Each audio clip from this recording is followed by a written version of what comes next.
पहली सुर्खी में बात करेंगे कोरोना के आंकड़ों की। पिछले 24 घंटों के दौरान देश में नए मामले 45,892, ठीक हुए मरीज 44,291, मौतें 817। इन सबको मिलाकर देश में कुल मामले 3,07,09,557, ठीक हुए मरीज 2,98,43,825, कुल मौतें 4,05,028।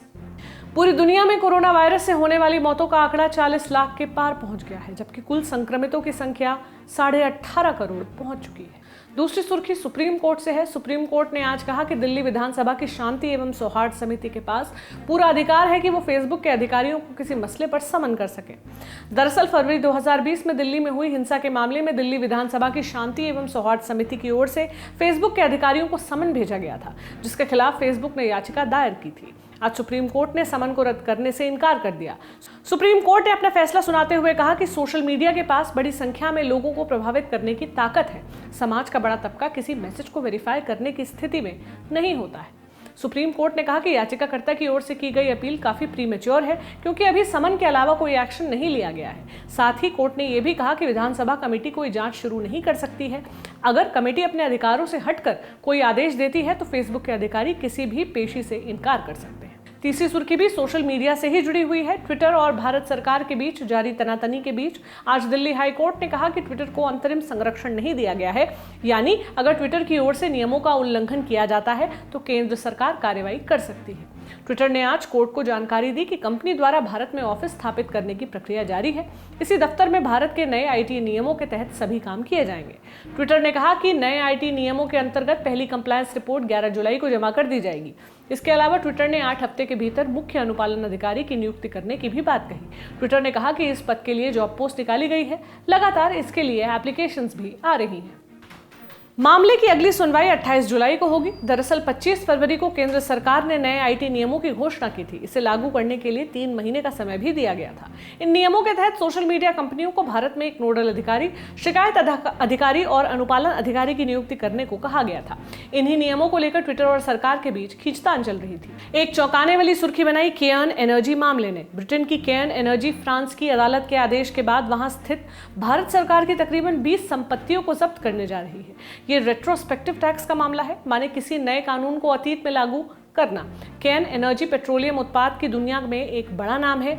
इस कंपनी के तहत कई कंपनियां दुनिया भर में काम करती हैं। 2006-07 में केन यूके ने केन इंडिया होल्डिंग्स के शेयर एक दूसरी कंपनी केन इंडिया को ट्रांसफर कर दिए। तब आयकर विभाग ने इसे कैपिटल गेन का मामला माना और केन इंडिया को 24,500 करोड़ का नोटिस थमा दिया। केन ने इसके खिलाफ इनकम टैक्स अपीलेट ट्रिब्यूनल में अपील की, लेकिन हार गई।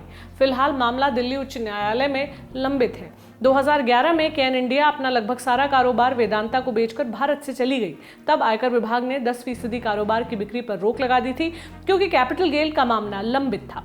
केन इंडिया से मालिक कंपनी केन एनर्जी को डिविडेंड माने पैसे का ट्रांसफर भी नहीं होने दिया गया था।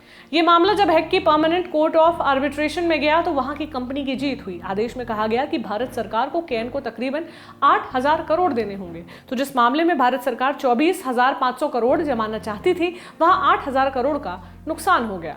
इस पैसे की वसूली के लिए फ्रांस सहित दुनिया भर की अदालतों में भारत सरकार के खिलाफ केस किए गए हैं। ऐसे ही एक मामले में 11 जून 2021 को फ्रांस की एक अदालत ने आदेश दिया कि केन फ्रांस स्थित भारत सरकार की 20 संपत्तियों को जब्त कर सकती है।